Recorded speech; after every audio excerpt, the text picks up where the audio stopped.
디모데후서 4장 9절부터 13절입니다. 함께 읽겠습니다. 4장 9절부터 13절까지 시작. 너는 어서 속히 내게로 오라. 대만은 이 세상을 사랑하여 나를 버리고 데살로니가로 갔고, 그레스게는 갈라디아로, 디도는 달마디아로 갔고, 누가만 나와 함께 있느리라. 내가 올 때에 마가를 데리고 오라. 그가 나의 일에 유익하니라. 두기고는 에베소로 보내었노라. 내가 올 때에 내가 들어와 가보의 집에 둔 겉옷을 가지고 오고. 아멘. 가을입니다. 가을은 어떤 계절일까요? 결실의 계절 또는 독서의 계절, 단풍의 계절이기도 합니다. 또 어떤 분들은 말합니다. 감성이 묻어나는 계절이다라고 말하기도 합니다. 저는 이번 학기에 화요일 저녁이 가장 바쁜 날입니다. 5시에 신학교 강의를 갔다가 돌아와서 8시에 제자훈련을 하고 나면 9시가 넘습니다. 식사를 한 9시 20분에 하고 나면 바로 제가 TV 앞에 앉습니다. 우리들의 발라드 그 프로그램을 보기 위해서 그렇습니다. 10대, 20대 젊은 아이들이, 예비 가수들이 아주 아름다운 노래를 부르고 경연하는 프로그램입니다. 그런 발라드 노래를 듣다 보면 왠지 마음이 포근해지고 위로가 되는 것 같기도 하고, 또 아는 노래들이 나오면 옛날에 아름다운 추억들이 막 떠오르기도 하고 너무 좋은 시간입니다. 그래서 가을을 감성이 묻어나는 계절이라고 말하는 것 같습니다. 근데 가을이 왔다는 것은 곧 겨울이 시작된다는 것을 의미하기도 합니다. 겨울은요, 가을과는 다릅니다. 뭔가 춥기도 하고 서늘하기도 하고 뭔가 쓸쓸하고 외로움이 느껴지는 계절이 바로 겨울입니다. 위대한 사역자였던 사도 바울에게도 어김없이 겨울이 찾아왔습니다. 21절 한번 읽어볼까요? 21절 말씀. 자, 시작. 너는 겨울 전에 어서 오라. 아멘. 겨울 전에 어서 오라. 이 디모데후서는 사도 바울이 디모데에게 보낸 편지입니다. 바울이 보낸 마지막 편지이기도 합니다. 이때 바울은 나이가 들었어요. 감옥에 있습니다. 이제 곧 죽음이 임박한 상황입니다.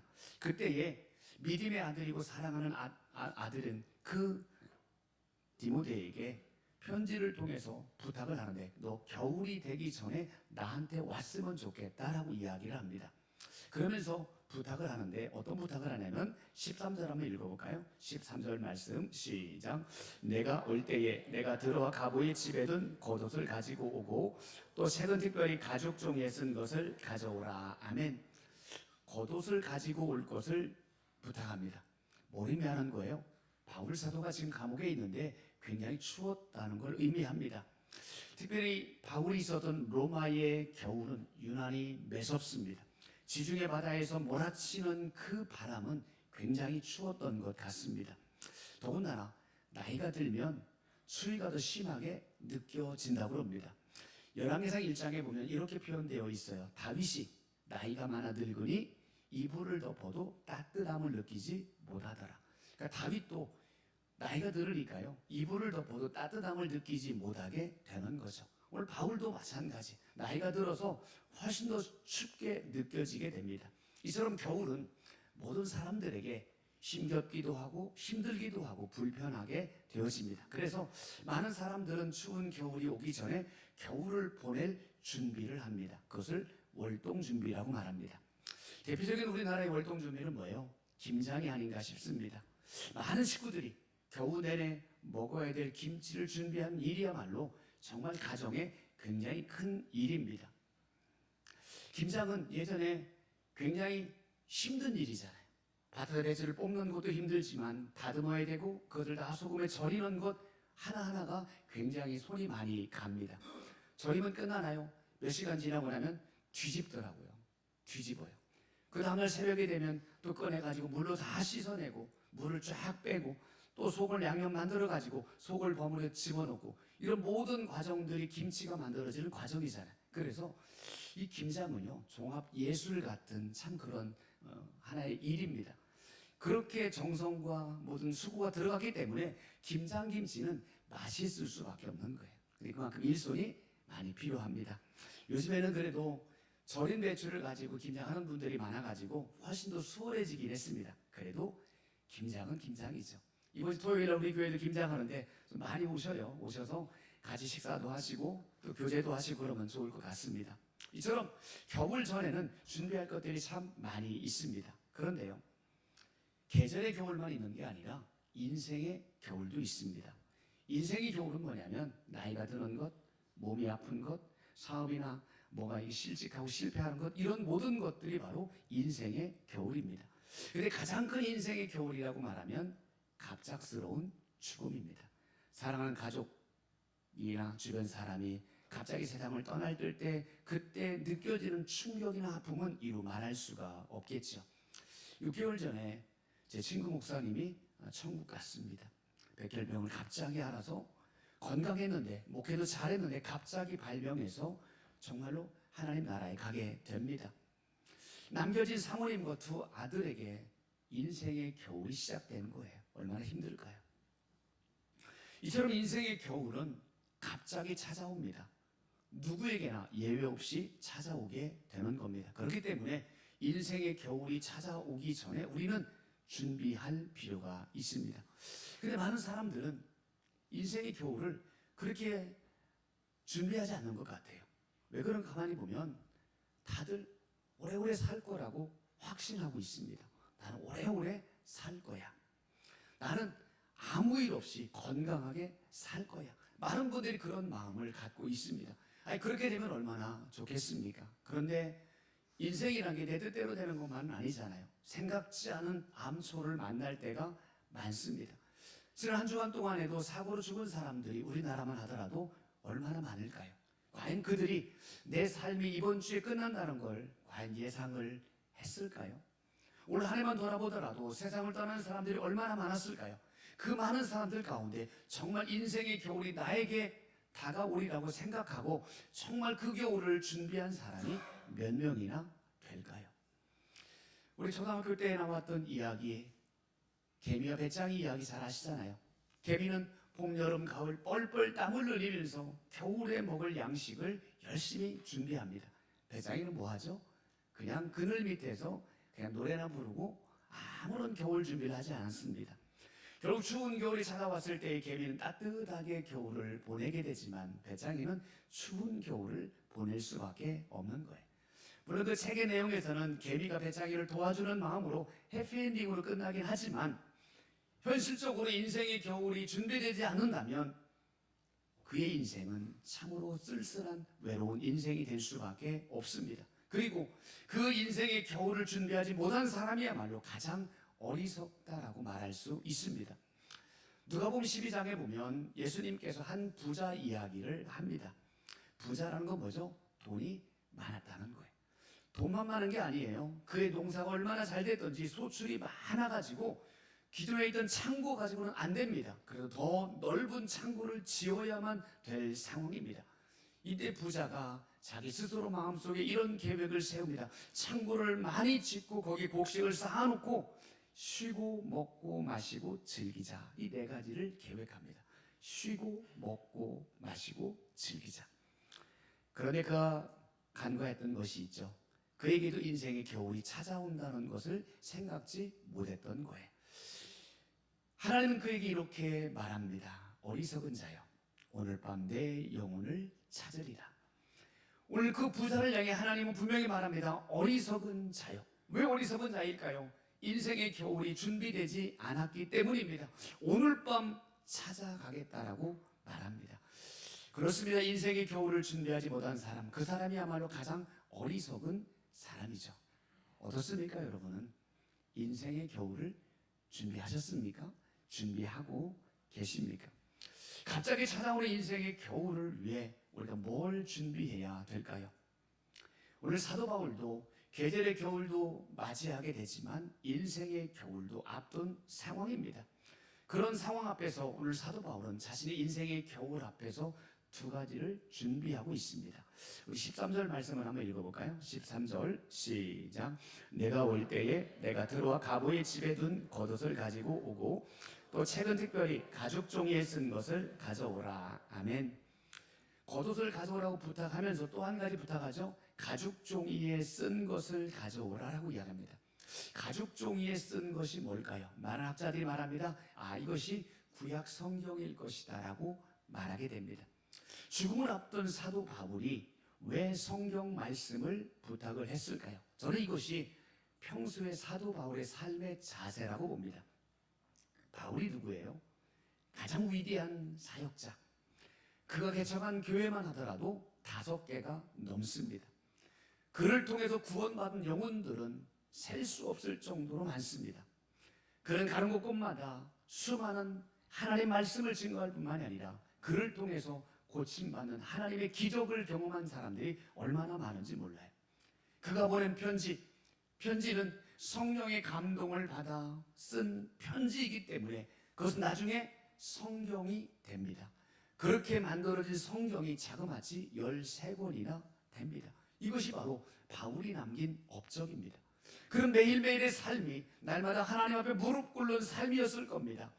어떤 날 감옥에 갇혀도 매를 맞고 난 뒤에도 그는 하나님 앞에 기도와 찬양하기를 멈추지 않습니다. 이것이 바로 바울의 삶입니다. 그런데 그런 바울이 도대체 뭐가 부족해서 성경 말씀을 특별히 가져오라고 부탁을 했을까요? 그렇습니다. 하나님의 말씀. 그 말씀을 통해 바울은 하나님께로 마지막 순간까지 더 가까이 나아가기를 원했던 거예요. 그 하나님 말씀 속에서 하나님의 뜻을 헤아리기를 원했던 거예요. 그리고 마지막 삶을 마무리하는 그 순간까지 하나님의 뜻대로 살아가기를 원했던 거예요. 이것이 바울이 성경을 가져오라고 부탁한 이유입니다. 오늘 바울은 자신의 앞에 곧 다가올 인생의 겨울 앞에서 첫 번째로 준비한 것이 바로 그렇습니다. 주님께로 더 가까이 나아가기를 준비하죠. 따라합시다. 주님께로 더 가까이. 네, 이것이 바로 바울의 삶의 자세였습니다. 사랑하는 여러분, 우리의 매일매일의 삶 속에서 주님을 더 알아가기를 사모하시기를 축원합니다. 주님을 더 닮아가기를 간절히 원하시기를 바랍니다. 주님이 걸어가신 그 길을 더 따라가기로 날마다 결단하시기를 주의 이름으로 축원합니다. 바울은 알았어요. 주님께로 더 가까이 나가지 않으면 주님과의 관계에 틈이 생긴다는 걸 알았어요. 그 틈 속으로 사단이 파고든다는 것도 알았습니다. 그래서 마지막 순간까지 하나님의 말씀을 통하여 주님과의 관계를 견고하게 세우려고 몸부림쳤던 거죠. 예수님도 말합니다. 요한복음 15장에 나는 포도나무고 너희는 가지다라고 말하죠. 나를 떠나서는 너희가 아무것도 할 수 없다라고 말합니다. 그리고 나를 떠난 자는 밖에 버리고 말라질 거라고 말하기도 합니다. 그래서 우리는 날마다 주님께로 가까이 나아가기를 갈망해야 되는 거예요. 오늘 바울은 그러면서 한 사람 이야기를 합니다. 바로 데마라는 사람 이야기죠. 우리 10절 11절 읽어볼까요? 10절 11절 시작. 데마는 이 세상을 사랑하여 나를 버리고 데살로니가로 갔고 누가만 나와 함께 있느니라. 내가 올 때 마가를 데리고 오라. 그 나일에 유익하니라. 아멘. 데마는요, 빌레몬서에서는 바울이 이렇게 표현합니다. 나의 동역자 데마, 이렇게 표현하게 됩니다. 그게 바울의 동역자였던 데마가 오늘 뭐라고 되어 있죠? 데마는 이 세상을 사랑해서 나를 버리고 바울을 버렸어요. 바울을 버린 것뿐만이 아니라 주님을 버렸습니다. 아니, 그렇게 바울의 동역자였던 데마가 어떻게 바울을 버리고 주님을 버릴 수 있었을까요? 세상을 사랑했기 때문입니다. 사랑은 갑자기 이루어지는 게 아니에요. 가끔 그런 얘기 하잖아요. 나는 누구를 첫눈에 반했다. 보자마자 내 운명이라고 생각을 했다. 그건 드라마에서 나는 이야기지. 진짜 사랑은요, 한눈에 반하기 어렵습니다. 한 번, 두 번 만나고 이야기하고 함께 하다 보면 사랑이 스며드는 거죠. 사랑은 스며드는 게 맞는 것 같습니다. 세상을 살아가는 것도 마찬가지예요. 하루아침에 타락하는 사람 아무도 없습니다. 어느 날 갑자기가 아니라 세상의 맛과 즐거움과 쾌락을 한 모금 한 발자국 조금씩 맛보다 보니 깊이 발이 빠지게 되어지고 그러면서 주님을 떠나게 되는 거예요. 베드로전서는 그렇게 이렇게 표현합니다. 마귀가 우는 사자같이 삼킬 자를 찾는다. 네, 마귀는 항상 삼킬 자를 찾고 있는 거죠. 근데 누가 타깃입니까? 주님께 붙어 있지 않는 사람, 주님과 멀어져 있는 사람, 그들이 바로 마귀의 타깃이 되는 거예요. 제가 서울에서 목회할 때에 가끔씩 큰 짐을 옮길 때에 용달차를 이용했습니다. 근데 그 용달차 기사님이 참 친절해요. 그래서 무슨 일이 있을 때마다 그분께 전화해서 늘 짐을 옮기곤 했습니다. 그러다 보니까 여러 번 만나다 보니까 이야기를 하게 되어지고, 이야기를 하다 보니까 그분이 자신의 이야기를 하는데 고등학교 시절에 학생회장을 지냈더라고요. 그런데 60이 넘은 그 나이에 교회를 떠난 거예요. 오랫동안 몇십 년 떠났습니다. 또 알아보니까 장로님 아들이에요. 아버지가 장로님이었다는 거예요. 너무 마음이 안타까웠습니다. 그러다가 제가 몇 년 뒤에 교회를 통합하고 나서 이제 그 교회 장로님 또 권사님 그 팔순잔치에 제가 참여해서 기도하러 가는데 그 용달차 사장님이 그 자리에 앉아 있는 거예요.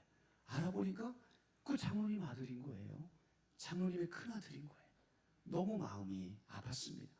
그렇게 학생 시절까지는 열심히 학생회장 하면서 열심히 섬겼던 그가 왜 갑자기 주님을 떠나 살았습니까? 청년이 되고 보니까 세상에 맛이 너무 좋았던 거예요. 술과 담배와 즐거움을 쫓아가는 삶이 너무너무 좋았던 거예요. 한 번, 두 번 빠지다 보니 결국은 푹 빠지게 되고 몇십 년 동안 주님을 떠나가게 되었던 거예요. 만약 그가 인격적으로 예수 그리스도를 만났던 사람, 주님 안에 거했던 사람이라면 세상에 유혹이 왔더라도 흔들리긴 했지만 이겨낼 수 있었을 터인데, 주님과의 교제가 부실했기에 서서히 무너져 내린 거죠. 우리 주변에도 이런 분들이 꽤 있습니다. 나 옛날에 교회 열심히 다녔어. 나 옛날에 학생회 청년회 활동했었어. 나 옛날에 열심히 봉사했었어 라고 하는 분들이 있습니다. 지금은요, 세상 속에 빠져 있는 거죠. 인생의 겨울은 갑자기 찾아옵니다.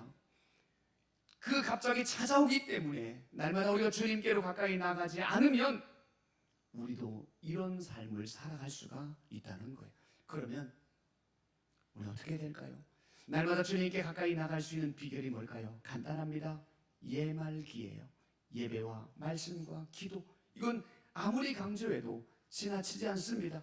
날마다 예배를 통해서 하나님 앞으로 나아가기를 갈망하고 하나님 말씀을 묵상하고 읽고 날마다 기도의 자리를 사모할 때 그것이 바로 내 영적인 건강을 지켜주고 그것이 나를 살려주는 생명줄이 되는 겁니다. 사랑하는 여러분, 날마다 주님께로 가까이 나아가기를 갈망하시기를 주의 이름으로 축원합니다. 우리 11절 한번 다시 읽어볼까요? 11절만 시작. 누가만 나와 함께 있느니라. 내가 올 때에 마가를 데리고 오라. 그가 나의 일에 유익하니라. 아멘. 대마 이야기를 마치고 난 뒤에 11절에서 누가 이야기를 합니다. 누가는 의사였습니다. 그는 바울이 선교여행을 다닐 때마다 함께 동참했던 사람입니다. 그러면서 참 많은 은혜를 경험했습니다. 그래서 그 받은 은혜를 가지고 글을 쓴 것이 바로 누가복음이고 또 하나가 사도행전입니다. 누가나 대마나 똑같이 바울 사도의 동역자였습니다. 그런데 2000년이 지난 지금 그 둘의 모습을 한번 비교해보면 대마는 세상을 사랑해서 주님을 떠난 배신자로 기록되어 있고, 누가는 예수님 곁에 바울 곁에서 늘 주님과 함께함으로 하나님의 일을 감당함으로 성경을 기록한 성경의 저자가 되고 주님의 제자로 기억되어지고 있습니다. 무엇이 이 두 사람의 운명을 갈랐습니까? 간단합니다. 주님께로 가까이 하기를 사모한 자와 그러지 못한 자의 모습인 거죠. 누구처럼 살기 원하십니까? 대마처럼 살지 않기를 바랍니다. 누가처럼 살아가시기를 축원합니다. 어떻게 하면 됩니까? 간단합니다. 한 번만 더 주님 앞으로 나아가기를 갈망하시며 살아가는 겁니다. 한 번만 더 예배의 자리, 한 번만 더 말씀 묵상의 자리, 한 번만 더 기도할 수 있는 자리로 나갈 때 주님이 나를 붙잡아 주시고 주님과 견고한 관계 속에 살아가게 될 줄로 믿습니다. 한번 따라합시다. 주님께로 더 가까이 이렇게 살기를 축복합니다. 자, 11절에 거기에 뭐라고 되어 있죠? 마가 이야기를 하고 있죠. 마가를 데리고 와라. 그가 나의 일에 유익하니라. 바울에게요, 마가는 아픈 손가락입니다. 마가와 함께 1차 선교 전도여행을 떠났습니다. 그런데 이 마가가 그만 힘들다는 이유로 중간에 포기했죠. 그런 뒤에 두 번째 전도 여행을 떠나자고 바나바가 바울에게 제안을 합니다. 바울도 좋다, 같이 가자. 근데 바나바가 뭐라고 말해요? 마가도 함께 데려가자라고 이야기해.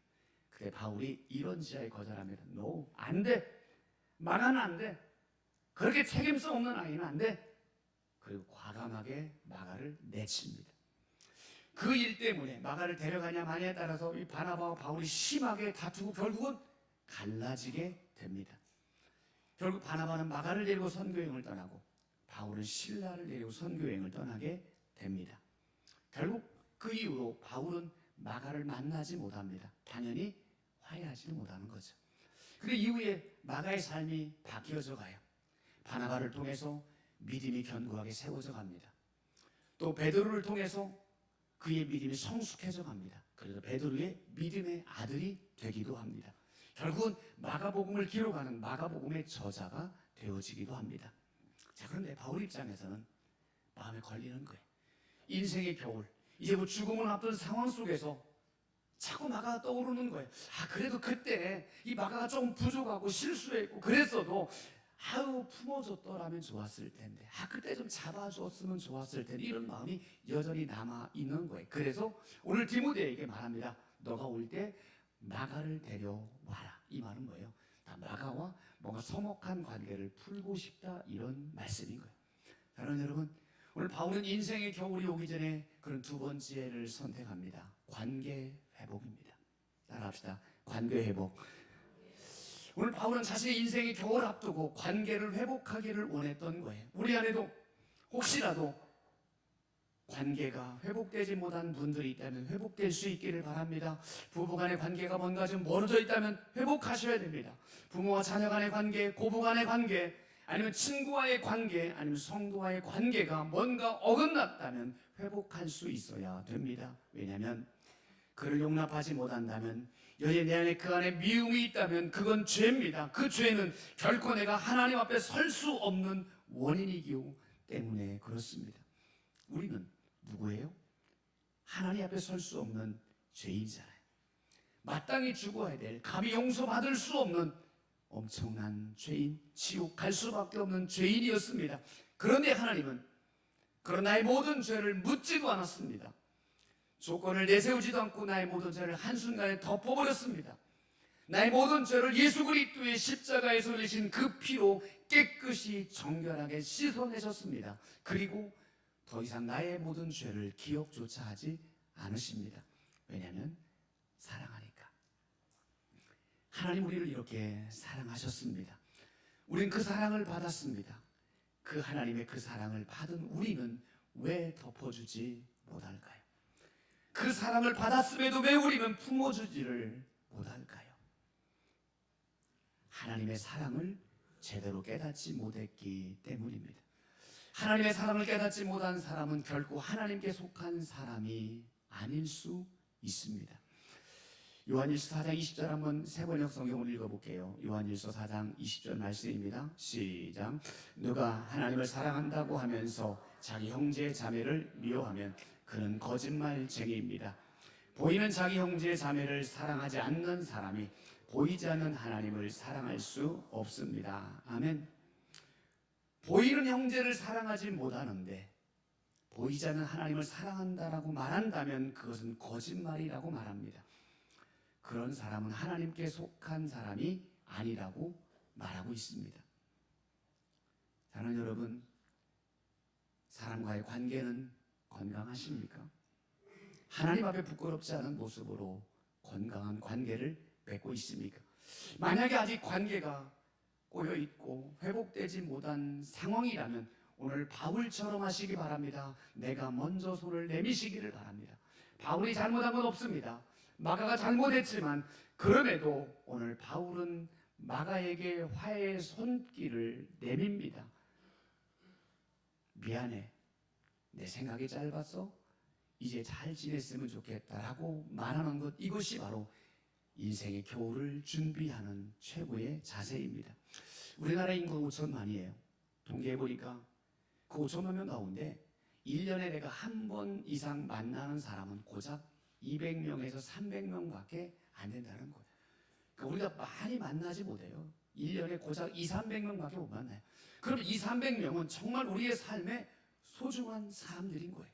그런데 그 소중한 사람들과 불편한 관계를 맺는다면 내 삶이 절대로 행복할 수가 없는 겁니다.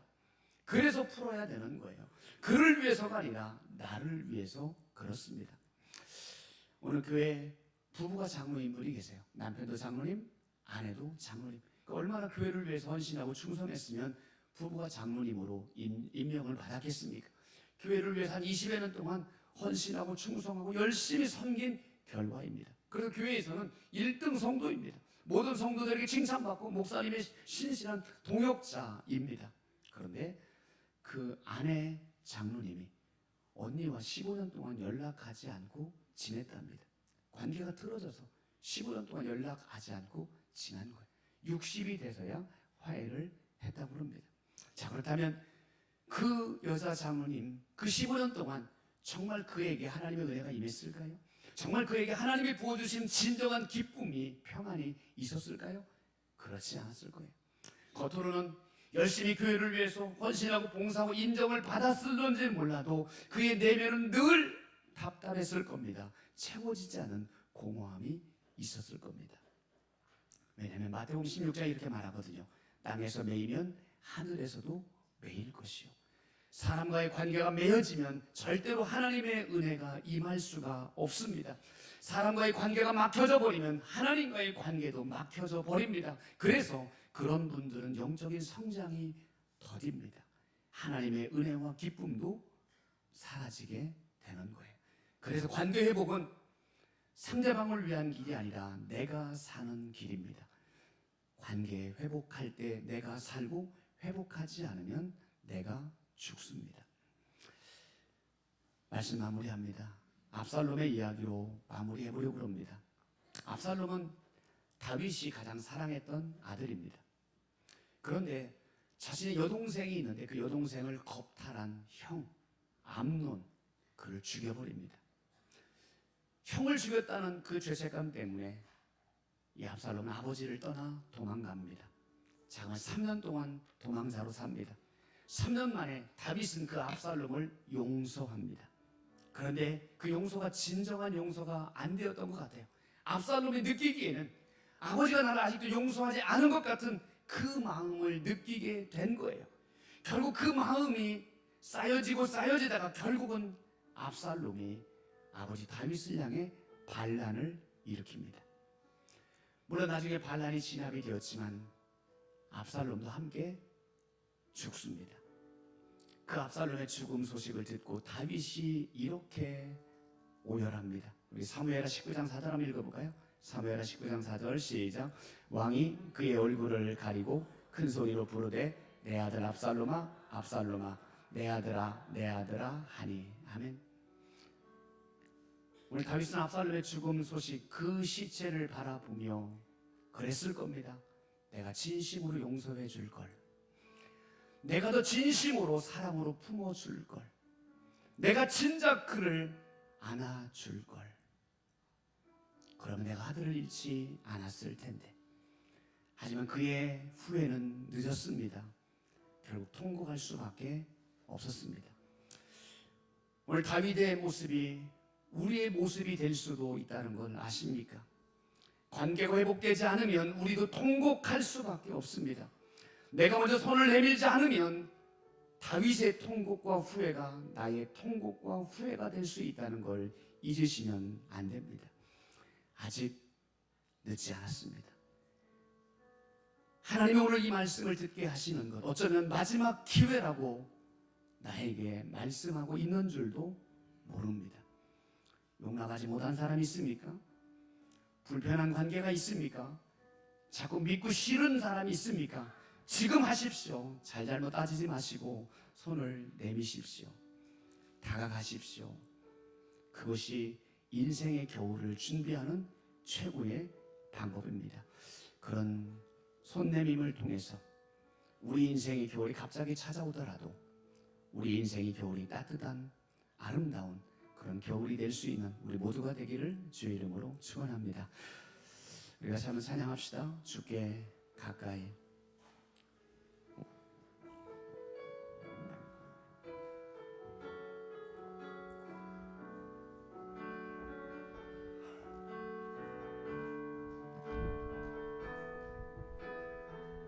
주께 가까이, 주께 가까이 날 이끄소서.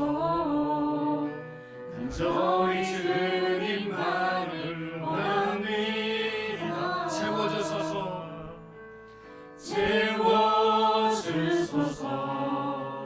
주의 사랑을 진정한 찬양 드릴 수 있도록 주께 가까이, 주께 가까이 날 이끄소서. 간절히 주님만을 원합니다.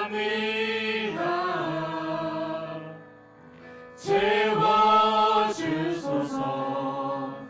주의 사랑을 진정한 찬양 드릴 수 있도록. 목마른 내 영혼, 목마른 나의 영혼, 주를 부르니 나의 맘 만져 주소서. 주님만을 원합니다. 더 원합니다.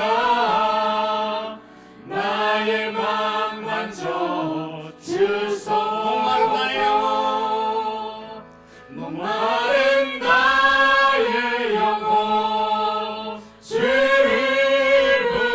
부르니 나의 맘 만져 주소서. 주님만을 원합니다. 더 원합니다. 나의 맘 만져 주소서. 목마른 내 영혼, 목마른 나의 영혼, 주를 부르니 나의 맘 만져 주소서. 주님만을 원합니다. 더 원합니다. 나의 맘 만져 주소서. 아멘. 우리 함께 말씀을 붙잡고 결단하기 원합니다. 나에게도 인생의 겨울이 갑자기 찾아올 수 있습니다. 그래서 준비가 필요합니다. 주님께로 더 가까이 나아가기를 갈망하며 살게 하여 주옵소서. 아직도 막혀있는 관계가 있다면 풀기 원합니다. 회복되기 원합니다. 그래서 내 인생의 겨울이 찾아와도 따뜻한 아름다운 겨울이 되기를 원합니다. 그렇게 준비하며 살아갈 수 있도록 해달라고 결단하며 함께 기도하시겠습니다. 고마우신 아버지 하나님, 우리의 인생의 겨울이 갑자기 찾아옵니다. 몸이 아프고 실패하고 갑작스러운 죽음이 찾아올 수도 있습니다. 하나님, 준비하지 않으면 후회합니다. 준비하지 않으면 늦습니다. 준비하지 않으면 통곡합니다. 하나님, 후회하고 통곡하기 전에 준비하기를 원합니다. 주님께로 더 가까이 나아가기를 원합니다. 예배의 자리를 갈망하게 하시고 말씀 묵상의 자리, 기도의 자리를 사모하게 도와주셔서 다시 한번 내가 하나님의 뜻대로 살아가고 있는지, 하나님이 원하시는 삶을 살아가고 있는지 끊임없이 내 삶을 점검하게 하여 주옵소서. 그래서 인생의 겨울이 찾아오더라도 주님 앞에 부끄럽지 않은 모습으로 살 수 있는 준비된 자로 살게 하여 주옵소서. 인생의 겨울이 찾아오기 전에 관계가 회복되기를 원합니다. 아직도 풀지 못하고 아직도 막혀있고 아직도 용납하지 못한 사람이 있다면 하나님 주신 마지막 기회로 알고 내가 먼저 손을 내밀고 다가가기를 원합니다. 그거 풀지 않으면 통곡하며 후회합니다. 슬퍼하며 울며 부르짖을 수밖에 없습니다. 하나님, 하나님께 받은 은혜와 사랑을 기억하고 내가 먼저 나아가게 하시고 다가가게 도와주셔서 온전히 관계의 회복이 일어나게 하여 주옵소서. 그래서 우리의 삶의 인생의 겨울이 갑자기 찾아오더라도 하나님 앞에 당당하게 맞이할 수 있는, 따뜻하고 아름답게 맞이할 수 있는 하나님의 자녀로 살게 하여 주옵소서. 예수님의 이름으로 기도하옵나이다. 아멘. 하나님, 계절의 겨울뿐만이 아니라 인생의 겨울도 갑자기 찾아옵니다. 아프든 실패하든 갑작스러운 죽음을 맞이하든, 그래서 우리의 삶의 준비가 필요합니다. 주님께로 더 가까이 나가기를 준비하게 하여 주옵소서. 주 앞에 부끄러운 모습으로 서는 자가 아니라 날마다 주 앞에 칭찬받고 인정받는 자가 되기 위해 날마다 예배의 자리를 갈망하게 하시고 하나님 말씀을 붙잡고 묵상하는 자리를 갈망하게 하시고 날마다 기도의 자리를 사모하며 나가는 준비된 자로 살아가게 하여 주옵소서. 관계 회복을 준비합니다. 아직도 용납하지 못했고 여전히 멀어있고 여전히 미움과 원망이 남아있는 관계가 있다면 풀어내기를 원합니다. 그 관계가 회복되기를 원합니다. 내가 먼저 손을 내밀고 다가가서라도 그를 안아주기를 원합니다. 그렇지 않으면 통곡합니다. 후회합니다. 가슴을 치며 안타깝게 울 수밖에 없사오니 하나님, 인생의 겨울이 오기 전에 회복의 은혜가 있게 하여 주옵소서. 그래서 우리 모두가 언제 어떻게 인생의 겨울을 맞이하더라도 주님 앞에 따뜻하게 맞이할 수 있는, 아름답게 맞이할 수 있는 모두가 되게 하여 주옵소서. 이제는 우리의 모든 죄를 용서해 주신 우리 예수 그리스도의 크신 은혜와 나를 한량없이 품어주신 하나님의 놀라운 사랑하심과 결단하도록 도와주실 성령님의 교통하심과 위로하심이 인생의 겨울을 잘 준비하기를 원하는 사랑하는 모든 성도들과 저들의 가정과 삶의 현장 위에, 우리 교회와 나라와 민족 위에, 저 북녘 땅에 있는 믿음의 형제들과 수많은 선교사님들의 사역 위에 영원히 함께 하시기를 간절히 축원하옵나이다. 아멘.